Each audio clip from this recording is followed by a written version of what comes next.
Sure. So Schrems is an Austrian citizen. He's a law student, 27 years old.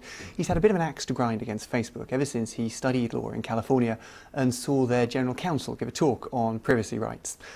His case at the moment is brought in the Irish courts. That's where Facebook's headquartered in Europe. And he's essentially arguing that now that we know what we know from the Snowden revelations in 2013, those safe harbour provisions, that streamlined method of getting personal data from the EU to the US, originally coined in 2000, should be declared invalid. So what do you think will happen today? What will the ECJ decide? Well, we've got a good clue. There's already been an Advocate General's report. That's nothing unusual. But in this case, it was a real barnstormer of a report by Advocate Bott. He said that, in his view, the safe harbour regime was invalid, and furthermore, it should have been suspended all the way back in 2013 when the Snowden revelations first came to light.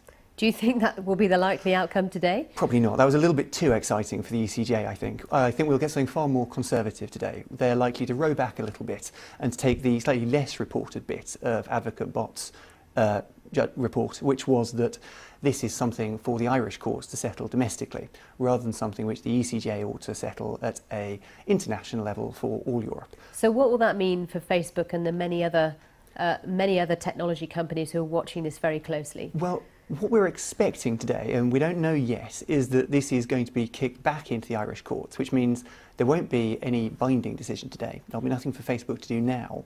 And once there is something to do, if the Irish courts do what's expected and declare safe harbour invalid for the purposes of Ireland, it'll only be US companies and Irish companies taking advantage of the safe harbour protocols that'll be affected. And what will it mean for us? Well, for us as users of Facebook, we'll probably start seeing a lot more annoying pop-ups telling us exactly where our data is going. Because don't forget, this doesn't stop data going from the US. It just makes it a little bit harder. There's more hurdles to jump over for those companies doing it. So for us, probably a lot more pop-ups in the future. All right, Raoul, thank you so much for explaining all of that so early in the morning. Impressive stuff. Thank you very much indeed. Now, the leaders of the global financial system have some big problems to grapple with as they meet this week in Peru. The annual meeting of the International Monetary Fund and World Bank is where the world's finance ministers and central banks are meant to find agreement on how to manage global growth. Increasingly on the agenda, how to tackle inequality. Michelle Fleury is in Lima for us and looks at a city of extremes, both for the wealthy and the poor. Perched above the Pacific Ocean, Lima's premier shopping area shows off the fruits of Peru's recent economic boom, one that hasn't benefited all.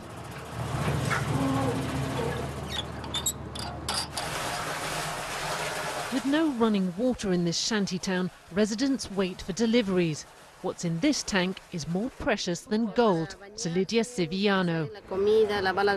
We have to save money any way we can, she tells me. Even when we have to take food from my children, because we can't live without water.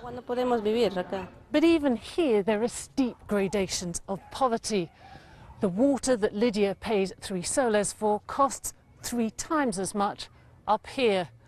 All told, those who live in these slums measure out the size of the problem facing the IMF and the World Bank as they try to tackle inequality and poverty.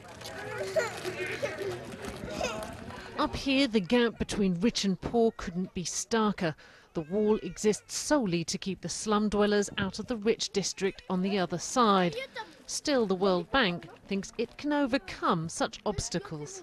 Over the last 25 years, we've lifted 1 billion people out of poverty. Now this is the first generation in human history that can actually see the end of extreme poverty.